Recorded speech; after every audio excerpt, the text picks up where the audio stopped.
what you are. Heto na nga yung sinasabi ko sa inyo. Ayaw kasi maniwala nitong si Auntie Claire Castro.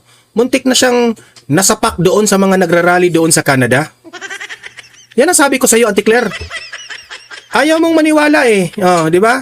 So, itong vlog na ito, pag-uusapan natin itong nakatanggap po ng mainit na pambabastos itong si Auntie Claire ng mga OFWs natin sa Canada. Sa tingin, kasi sabi nila na binastos raw si Claire, meron, bago yan nangyari yung pambabastos na yan, o hindi naman binastos na talagang freedom of expression naman, talaga namang ginamitan siya ng megaphone, tapos sinigawan siya na sabihin mo yung presidente mo na imbestigahan yung flood control scandal na yan. Which is tama rin naman yung sinabi. Sabi ng mga supporters ni Auntie Claire, binastos raw si Auntie Claire.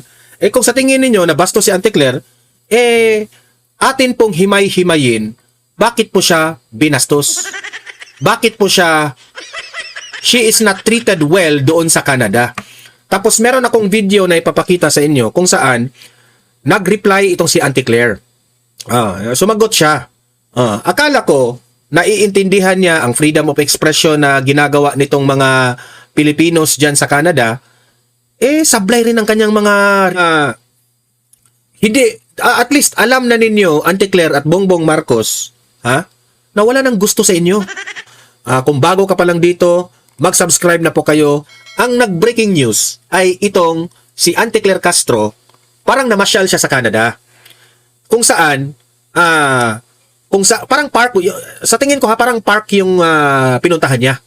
Kung saan nandoon yung mga kapwa natin Pilipino na namamasyal, walang trabaho, nandoon nakatambay sa isang park ng Canada.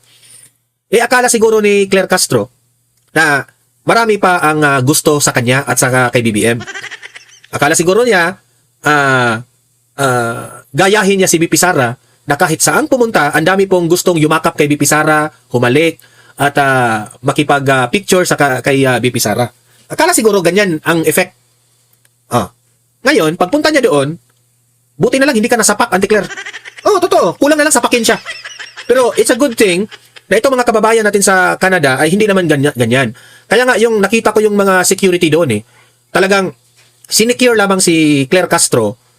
Bahala na yung mga Pilipino doon na magsigaw-sigaw ni Auntie Claire because that is freedom of expression. Basta hindi ka lang manakit. Which is hindi man yun ginawa ng mga OFWs doon. Wala, hindi naman kahit nga yung anong tawag doon? Kahit nag-touch sila kay Auntie Claire, hindi po nangyari. Even na talagang sinigawan lang. Ito yung video panoorin po ninyo, Ay, Ma'am Claire! Ma'am Claire, kumusta? Pwede mong sabihan yung president natin? Bakit patuloy na imbestigahan ang flood control? Ang flood control, ibalik ang pera! Ayan kahiya ka. Kahiya ka, Auntie Claire. Akala mo siguro dudumugin ka dyan at mayroong magpa-autograph sa iyo? Wala. Galit ang mga tao sa iyo. Pinipiling nyo na lahat ng mga congressman, mga senador, at ang mga justice system. Mahirap naman kayo! Mahirap kayo sa pera ng bago. Ayan, si Claire Castro. Bring back the money to the coffers of Filipino. Your face is ugly than what you are. Because you're a liar. Ma'am, You're a traitor. Your face is ugly. And that's what you are. Yun ba narinig ko, di ba? Pahiya siya dito. Pahiya siya dito. At least, Auntie Claire, alam mo na walang gusto sa'yo dyan. Kahit isa. Walang gusto sa'yo. Kung meron man, nakipagplastikan lang yan sa'yo at bilang respeto. Ay, nako. Tingnan nyo yung mukha ni Claire. Patawa-tawa siya, pero deep inside niya, nasasaktan na yan. Pero kami, ang kwartas ang Pilipino, ibalik nyo. Kaluoy ang mga Pilipino. Ginaubos na ninyo ang kwartas sa flood control. Please. Di ba? So, ikaw ngayon ang biniblame. Kasi, ang hirap sa'yo, Auntie Claire, instead na kakampihan ninyo ang taong bayan, na nasaktan ang taong bayan dahil ninakaw ang pera nila sa flood control, instead na kakampihan ninyo, wala Hindi kasi nakikita ng taong bayan na sincero si BBM at ikaw dito sa problema natin sa flood control. Hindi, you are not sincere. Meron kayong mga pinagtakpan, yan po ang paniwala ng taong bayan. So, you deserve what you get. You deserve. Please, Cry baby! What a cry baby! please, bring the money to the Filipino people. We have a big Nagpatulong ng flood polis, control Sir Castro. projects Nagpatulong ng ano, Okay. nagpatulong. Di ba? Grabe no, ang galing ng mga pulis doon. Talagang nagsalita lang. Pagkatapos, hindi nga hinahawakan yung mga nagrarally doon, no? Si Claire nagpatulong. Buti na lang na pumunta ka doon, at least masecure ka at umalis ka na lang diyan. Tama na umiwas ka na lang para walang problema. At least you know how angry the people of the Philippines, di ba? Ito pa, part 2 niyan. Meron pang part 2 niyan, no? Ito, panoorin niyo. Akala niya siguro na yung mga pulis dyan, kagaya ng pulis dito sa Pilipinas. Akala niya siguro. Auntie Claire, ang mga pulis dyan, hindi kagaya ng pulis dito sa Pilipinas, nakakampihan ka. Dyan po sa Canada, ang pulis, equal tayong lahat dyan. Okay? Hindi naman nanggugulo yung mga nagrarally dyan. Kung sinisigawan ka, hindi ka sinasaktan, edi okay lang yon. Yung mga pulis lang, naghihintay lang yan kung merong commotion, kung nagkasakita na. Tapos, pumunta siya doon sa pulis. Akala siguro niya na yung pulis, parang kakampihan siya. Akala siguro niya kakampihan siya. Hindi.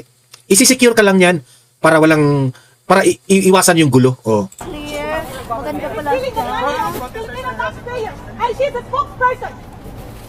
Kita mo yung anger ng mga tao dyan, Auntie Claire? Napansin nyo? Ipag-alam mo yan sa presidente, ha? Sinungaling! Kaya yung di natin mabiblame yung mga OFWs. Ayaw nang magtrabaho dyan sa Pilipinas. Kasi, daming kurakot. Buti na, parang sasabihin nila, dito na lang ako sa ibang bansa. Di ba? Mas may worst pa ako dito. Di ba? Kasi hindi sila kaunting lang eh. Kahit nagsakripisyo silang magtrabaho dyan sa ibang bansa, at least naman, hindi po nakakapagod ang trabaho nila. Malaki pa yung sahod. Dyan sa Pilipinas, sobrang liit ng sahod, kinukurakot pa ninyo.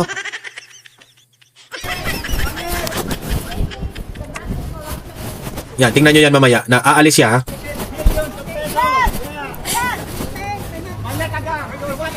Sinisigawan talaga siya. Shame on you! Shame on you! Shame on you! Shame on you! Shame on you, raw.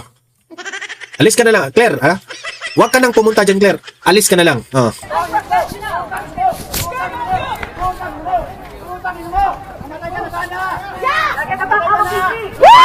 Tingnan nyo gaano kagalit yung taong bayan.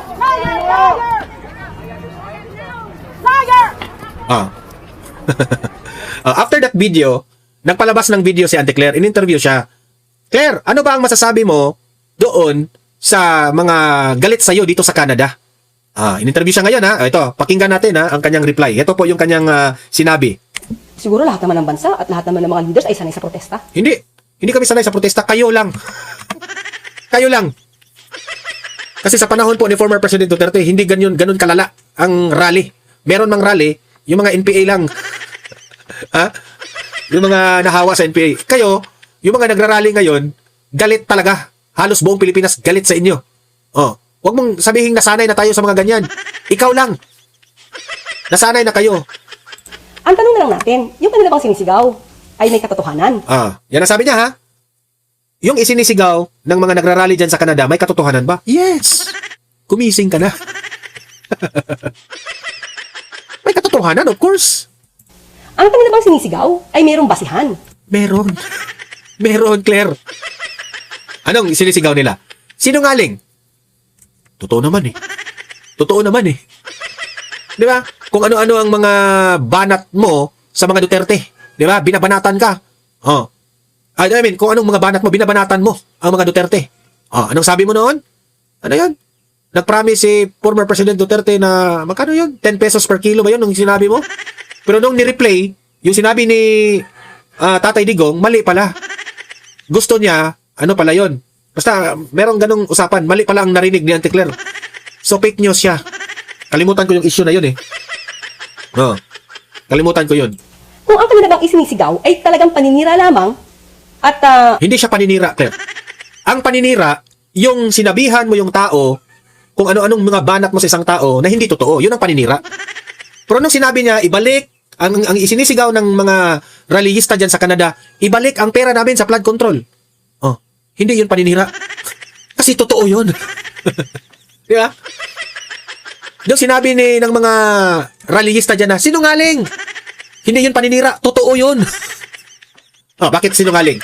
I-explain natin ha, bakit nasabi nilang sinungaling? Eh paano yun? Nag-promise si BBM na mahiya naman kayo. Atin pong ikukulong ang mga mastermind dito sa flood control. Eh may nakulong ba? Mas nakulong pa yung mga kalaban niya. Kaya galit ang tao. Oh, sinungaling. Kaya nga sinigawan kang sinungaling. Ano pa? Sabi niya 20 pesos per kilo na bigas. Gagawin niya. Anong nangyari? Wala. Mas lalong nagmahalan ang mga pagkain. Sinungaling. Sinungaling. Anong sabi? Hindi na tayo makipag-coordinate sa ICC in any shape or form. Pero pinakulong si Tatay Digong. Hindi sinungaling. Malinaw. Walang ibang dahilan kung hindi ibaba ang bansang Pilipinas sa mata ng ibang bansa. Oh, hindi naman na yung mga OFWs ang nagpababa ng bansang Pilipinas sa mata ng ibang mga dayuhan. Kayo. Hindi kaming mga Pilipino. Kasi argumento niya, pinahiya siya doon sa Canada. Parang ibinababa raw ng mga OFWs ang bansang Pilipinas by doing that. Wala silang kasalanan. They are just expressing kung ano yung ginawa ninyo sa bansa natin. So, wag mong i-blame sila. Blame it to yourself and to your president. Malinaw, Claire? Hindi ba dapat minamahal natin ang sarili nating bansa? Oh, minahal nila. Kaya nga sumisigaw sila. Kasi kung hindi nila mahal ang Pilipinas, Claire, kung hindi nila mahal ang Pilipinas, wala sila nandoon, hindi sila nagrarally. Hindi ka lang nila mahal. Mahal nila ang Pilipinas, pero ikaw hindi ka nila mahal. Yan ang totoo. Bakit sabihin mo, kung talagang mahal natin ang Pilipinas, mahal namin ang Pilipinas. Kaya nga kami nag-iingay ngayon sa mga kabalastugan ninyo eh. Kasi mahal namin ang Pilipinas. Ika nga, sabi ng ibang mga OFWs, mahal kong Pilipinas. Ang hirap mong mahalin. Nang yan? Yeah. Kami, nagsisikap kaming mahalin ang Pilipinas kahit mahirap nang mahalin ang Pilipinas dahil sa mga pinanggagawa ninyo. Hindi man natin mabiblame yung ibang tao na nagalit sila dito sa administrasyon na ito. Pero hindi sila galit sa Pilipinas. Galit sila sa namumuno. Sa mga nagdi-divide ng bansang ito. Eh, akseptahin na natin na divide na tayo. Sana matagal na yung napalitan si BBM kung wala pa lang yung mga dilawan na yan eh. Kayo, dilawan kayo, Claire. Hindi sa pamamagitan ng pagprotesta na walang basihan. Anong walang basihan? Ang dami nga basihan eh. Huwag nilang sirain ang sarili natin, bansa. Nadig natin kung Claire, kayo ang nagsira, Claire, hindi kami. ang sumisigaw nila kahapon. Kung meron po silang ebidensya, lahat ng sumisigaw dyan, lahat na nagpoprotesta, kung lahat kayo po ay may ebidensya, Si Saldico, di ba yun ebidensya? Yung mga 18 ex-marines, yung mga pictures na ipinakita, hindi ba yun ebidensya? Kaya nga sila galit ngayon eh. Gago ka ba? kayo po ay malayang pumunta sa ombudsman, sa DOJ, magsampa na kayo ng kaso. Kaya sa ating palagay, although Paano kami magsasampa ng kaso? Pati yung ombudsman, kasabwat nyo. Wala na kaming choice, Claire. the freedom of expression, lahat ng kanilang sinasabi sa ngayon ay Yan ang sabi niya ha. Pahiya siya. Pahiya sila talaga. Pero, ito ipapakita ko sa inyo ha. Sa kabilang banda naman, ito naman yung isinisigaw ng mga nagrarally doon sa Canada. Ito, pakinggan ninyo ha.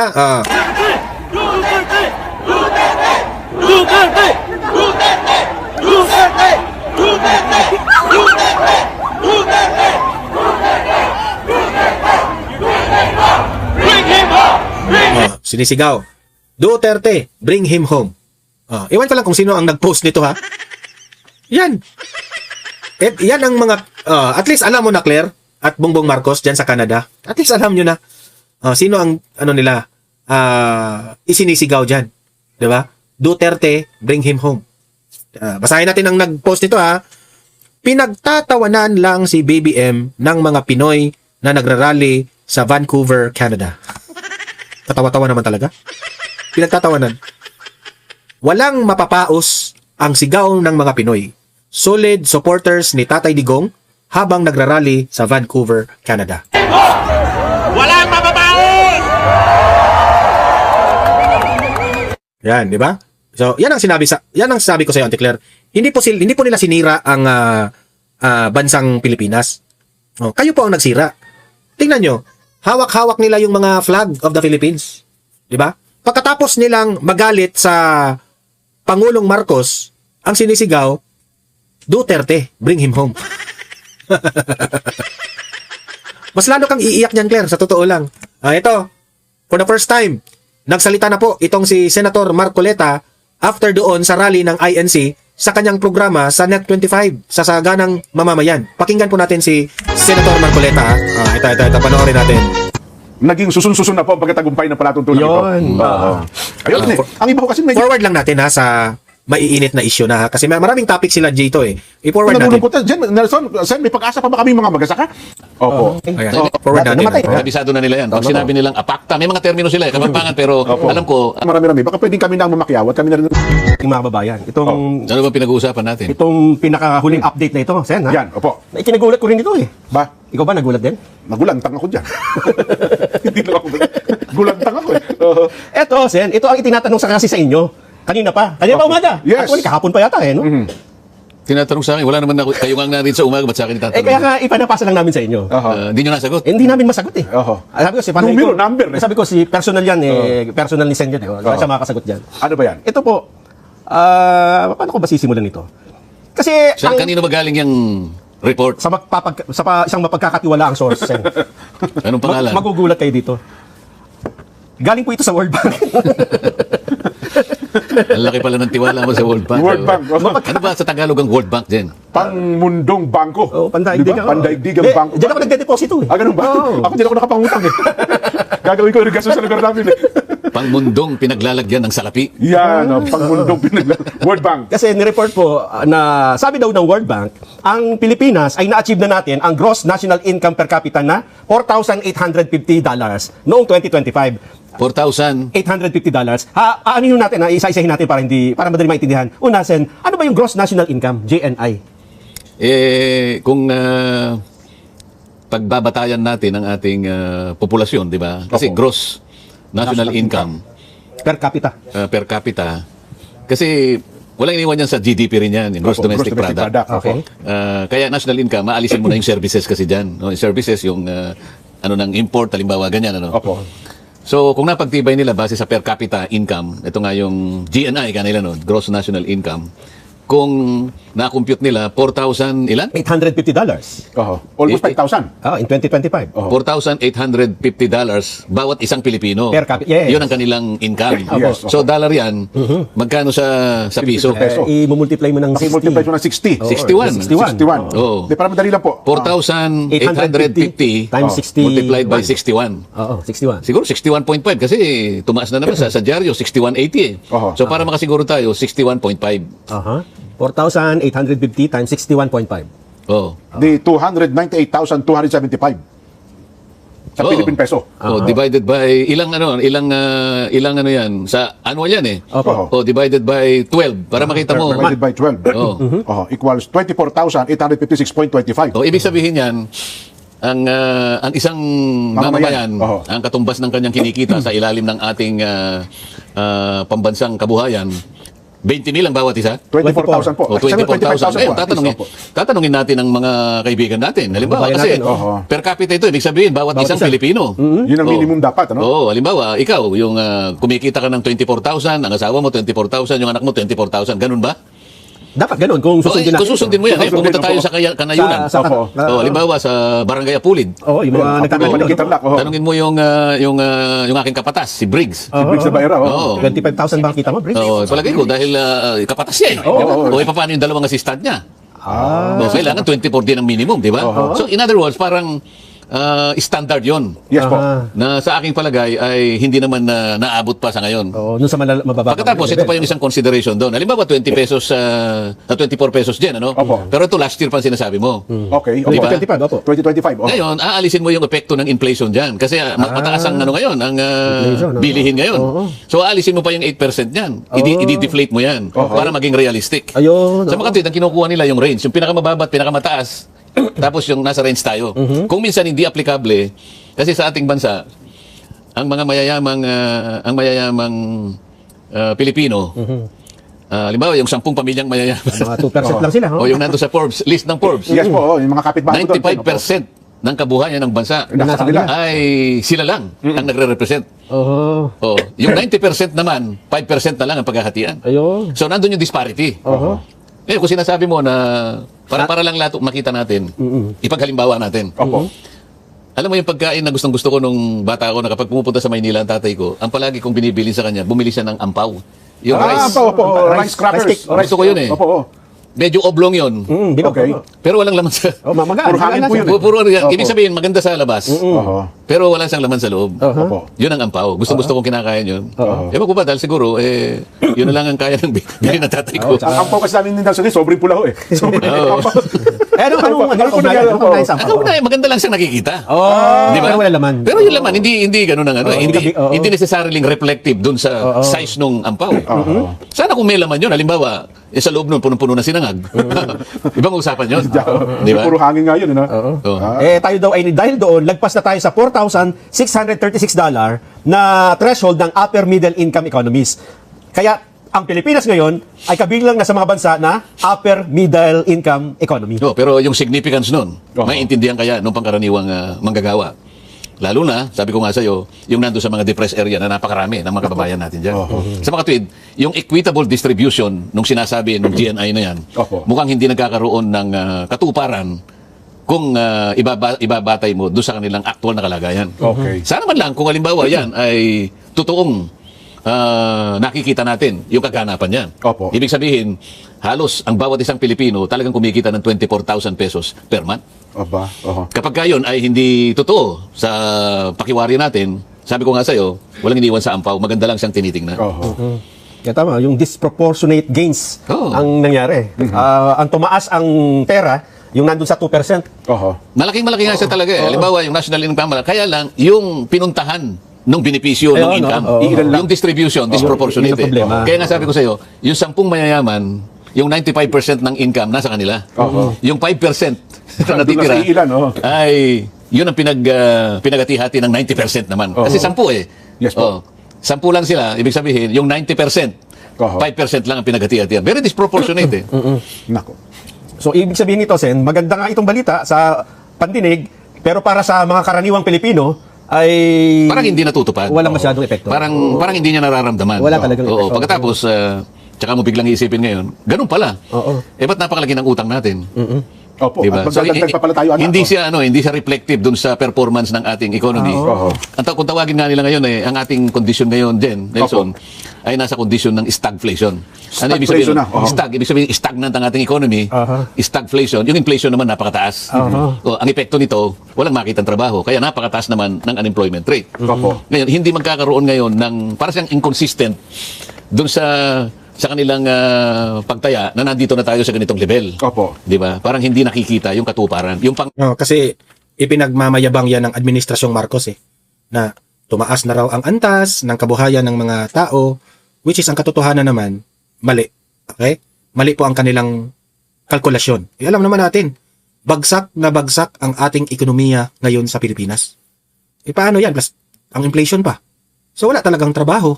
Kung walang trabaho, maraming nagugutom. Yan naman talaga ang reality ngayon sa mga nangyayari ngayon sa bansa. Diba? Kahit nga mga call centers, meron silang mga, anong tawag doon? Nagtatrabaho na sila sa call centers pero may tinatanggal.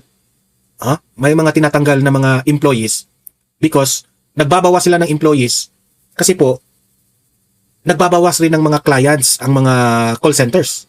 Wala ng projects. Kita mo doon? Diba? Tapos, iba ang kanilang ibinabalita sa administrasyon. Kasi wala na silang mukha na ikapakita sa atin. Hiyang-hiya na po sila. Parang inamin nila na parang inamin nila na hindi nila inamin. Di ba? Inamin nila by letting the people feel naghirap na.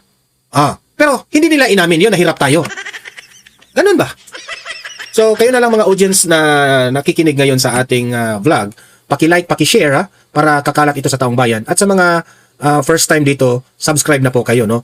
Libre kayong mag-comment, mag-react sa mga pinag-usapan natin sa inyong opinion at babasahin natin yan sa comment section, okay? See you in my next video. Have a great day, have a great night. God bless po sa ating lahat. Mabuhay ang Pilipinas and God save the Philippines. Bye-bye!